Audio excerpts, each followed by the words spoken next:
Hi welcome to మనం TV. మనం TV ఉంది మన కోసం. నేను మీ జర్నలిస్ట్ మనోజ్. వైజాగ్ యువతి గాయత్రి అనే ఒక వివాహిత ఉత్తరాఖండ్లో నిజంగా చాలా దురదృష్టకరమైన ఒక చావుని ఆవిడ చూడటం జరిగింది. సో ఈ కేసులో భర్త శ్రీచరణే ఆ అమ్మాయిని అత్యంత దారుణంగా చంపాడు అనేది ఇక్కడ గాయత్రి వాళ్ళ అమ్మా నాన్న వర్షన్. సో వాస్తవానికి ఏం జరిగింది అనేది మనం మాట్లాడుకుంటే సరిగ్గా 3 రోజుల క్రితం వీళ్ళు ఉత్తరాఖండ్ వెళ్ళారు.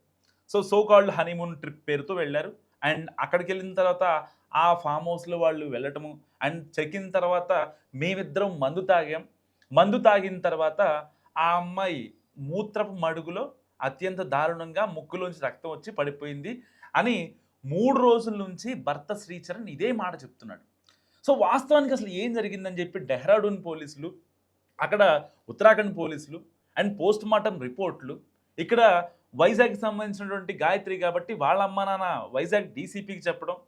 సో దీనికి సంబంధించి కొన్ని కాల్ డేటా తనకి వాట్సాప్ కాన్వర్జేషన్, ఇన్స్టాగ్రామ్ కాన్వర్జేషన్ చూసిన తర్వాత ఏదైతే బాధితులు వాళ్ళ చెల్లి, చనిపోయిన గాయత్రి వాళ్ళ చెల్లి అండ్ వాళ్ళ అమ్మ వీళ్ళందరూ మాట్లాడిన తర్వాత పోలీసులు ఒక రిపోర్ట్ బయటకు ఇచ్చారు.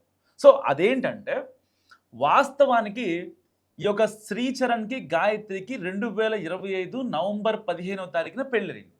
సో పెళ్ళైన తర్వాత ఇప్పుడు హైదరాబాద్లో ఉంటున్నారు, అంతా బాగానే ఉంది. హైదరాబాద్లో కూడా దాదాపుగా ఒక 3-4 నెలలు ఉన్నారు. అండ్ దాని తర్వాత ఇక అనుమానం స్టార్ట్ అయిపోయింది గాయత్రి మీద శ్రీచరణ్కి.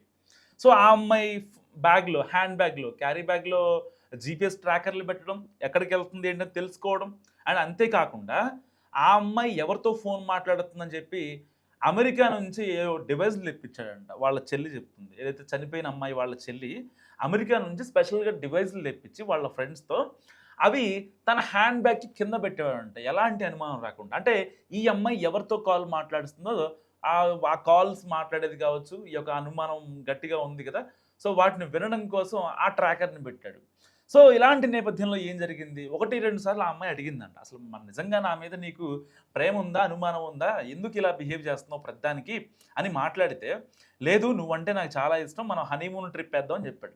సో హనీమూన్ ట్రిప్ కోసం ఇంతలో కరెక్ట్గా వీళ్ళు ఎప్పుడు ప్లాన్ చేసుకున్న తర్వాత 10 రోజులకి వీళ్ళకి గురుగ్రామ్ ట్రాన్స్ఫర్ అయింది. సో గురుగ్రామ్ ట్రాన్స్ఫర్ అయిన తర్వాత ఏం చేశారు, అక్కడికి వెళ్ళిన తర్వాత హనీమూన్కి వెళ్దాం అనుకున్నారు. సరిగ్గా ఏదైతే అంటే ఇతని బిహేవియర్లో కొంచెం సస్పెక్ట్గా అనిపించి ఆ అమ్మాయి ఏం చేసిందంటే ఇంటికి ఫోన్ చేసి, ఇలా నేను హనీమూన్ వెళ్తున్నానమ్మా, సో మళ్ళీ మనం మాట్లాడుకుందాము, నేను డైరెక్ట్గా వైజాగ్ వచ్చేస్తాను, వైజాగ్ వచ్చిన తర్వాత మనం మాట్లాడుకుందాం అని చెప్పింది. సో అక్కడదా బాగానే ఉంది. వాళ్ళ అమ్మ నాన్న కూడా నిజంగా హనీమూన్ వెళ్తున్నారు. సో వీళ్ళ మధ్యలో ఉన్న కొన్ని గ్యాప్స్ ఏవైతే ఉన్నాయో అవి సెట్ అయిపోతాయి, ఎలాంటి ఇబ్బంది ఉండదు అనుకున్నారు. కానీ కొద్ది రోజుల తర్వాత కట్ చేస్తే హనీమూన్ వెళ్ళారు, అంతే బాగానే ఉంది. అక్కడ నుంచి వైజాగ్ రావాల్సిన అమ్మాయి పోస్ట్ మార్టం అండ్ చనిపోయి విగత జీవిగా తల్లిదండ్రులకు, ఇటు వాళ్ళ చెల్లికి అనిపించింది.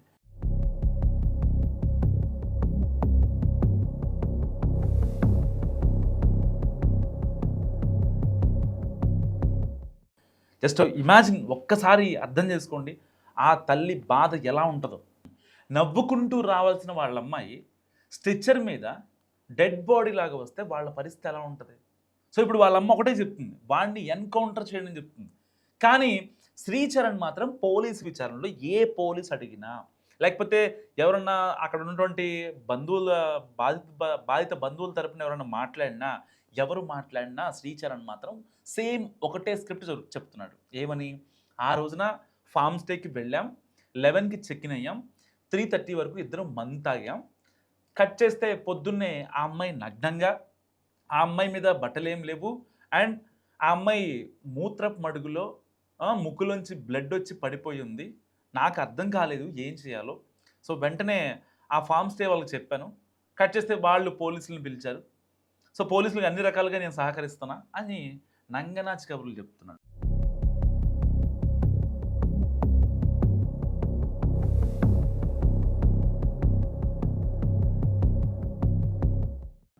ఒక ఇద్దరు వెళ్ళినప్పుడు నిజంగా ఆ అమ్మాయి ఏదో అంటే ఒక లైఫ్ మీద విరక్తి చెందినటువంటి పర్సన్ కాదు. 27 ఏళ్ల సాఫ్ట్వేర్ అంటే ఏంటి, కొత్తగా పెళ్లి చేసుకుంది, ఒక లైఫ్ని చూద్దామనుకుంది, తర్వాత పిల్లలు, ఫ్యామిలీ అంతా, అంటే తన జాబు అది ఇది ఇక తనకు సరిపోద్ది. ఏదో 40-45 ఏళ్ళు పెళ్ళి అయిపోయి లైఫ్ మీద విరక్తి పుట్టినోళ్ళైతే కాదు కదా. సో అలాంటి అమ్మాయి సూసైడ్ చేసుకునే ప్లాన్ లేదు. సో ఒకవేళ సూసైడ్ చేసుకునే ప్లాన్ ఉంటే ఆ భర్తతో ఉన్నటువంటి ఇబ్బందుల్ని మొత్తం హనీమూన్ వెళ్తే సెటరేట్ అయిపోతాయి. సో తను చెప్పినట్టుగా వింటున్నా ఇబ్బంది ఏమి ఎక్కడా లేదు. తనకేమన్నా కొంచెం కొంచెం అనుమానం ఉంది. ఆ అనుమానం కూడా సెటరేట్ అయిపోతుంది అనే ప్లేస్‌లో తాను కూడా హనీమూన్ వెళ్ళాల్సిన అవసరం లేదు. నిజంగా గనక తన మాట వినకుండా ఉంటే.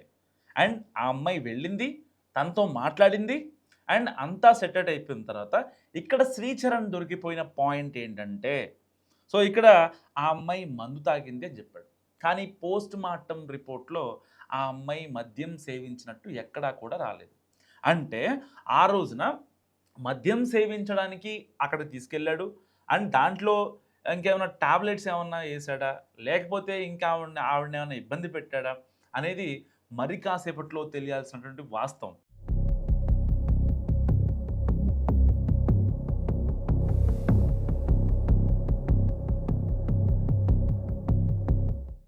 ఎందుకంటే ఇక్కడ పర్టిక్యులర్‌గా కొంతమంది ఆ అమ్మాయికి టాబ్లెట్లు వేసాడనో, ఇంకోడనో మాట్లాడుకుంటున్నారు. సో, మరి ఇలాంటి నేపథ్యంలో ఆ అమ్మాయికి ఇంకేమన్నా టాబ్లెట్స్ కలిపాడా? లేదా? అనేది ఇప్పుడు తెలియాల్సి ఉంది. సో, ఏది ఏమైనప్పటికీ అంటే కేవలం ఆ అమ్మాయి మీద ఒక అనుమానంతో ఈ శ్రీచరణ్ చేసిన వికృత చేష్టలకు నిజంగా గాయత్రి అనే ఒక ఇన్నోసెంట్ ఇప్పుడు బలైపోయిన నేపథ్యం. సో, ఎవరైనా అంటే మీలో ఎవరైనా పెళ్లి చేసుకోవాలి అని అనుకున్న వాళ్ళు ఎవరైతే ఉంటారో మిమ్మల్గా అర్థం చేసుకొని మీతో లైఫ్ లాంగ్ ఉండి మీ సాధక బాధల్ని షేర్ చేసుకొని మీ యొక్క ఎమోషన్స్ని అర్థం చేసుకొని మీ యొక్క స్ట్రెస్ని కంట్రోల్ చేసే వాళ్ళతోనే మాత్రమే ఉండండి. అంతేగాని పిచ్చి పిచ్చిగా చేసుకుంటూ అనవసరంగా ఇంట్లో వాళ్ళకి కడుపు కోత మిగిల్చకండి. సో అంటే ఇప్పుడు శ్రీచరణ్ ఇంకో 4 రోజుల తర్వాత ఈ కోర్టులు కేసులు అన్నీ బయటకు వచ్చేస్తాడు, ఇబ్బంది ఏం లేదు. తనకి తెలిసిన లాయర్లు ఉంటారు వాళ్ళ ఫ్యామిలీకి సంబంధించి. సో బాధపడేది ఎవరు? అమ్మాయి తరపున. అంటే ప్రతి కేసులో అమ్మాయి అబ్బాయి అని కాదు, ఎవరైనా సరే. అంటే జెండర్ ఈక్వేషన్స్ ఏం లేవు బేసిక్గా. సో ఎవరైనా స్ట్రాంగ్గా ఉండాలి వాళ్ళ ఫ్యామిలీ కోసం, వాళ్ళ అమ్మ నాన్న. అంటే ఇక్కడ అమ్మాయి అంటే ఆ అమ్మాయి కావాలని చనిపోలేదు, ఆ అమ్మాయిని చంపేశాడు. అక్కడ కనిపిస్తున్న వాస్తవం. సరే నిజం అనేది ఇవాళ కాకపోయినా రేపైనా బయటకు వస్తుంది. నిజం ఎప్పుడు దాగదు. సో అమ్మాయిలు కానీ అబ్బాయిలు కానీ మీరు తీసుకునే ఒక పెళ్లి డెసిషన్ అనేది చాలా ఇంపార్టెంట్. సో ఎట్టి పరిస్థితిలో ఎవరిని పడితే వాళ్ళని పెళ్లి చేసుకొని అనవసరంగా మీ లైఫ్ని మాత్రం స్పాయిల్ చేసుకోకండి. చూస్తున్నాండి మనం టీవీ.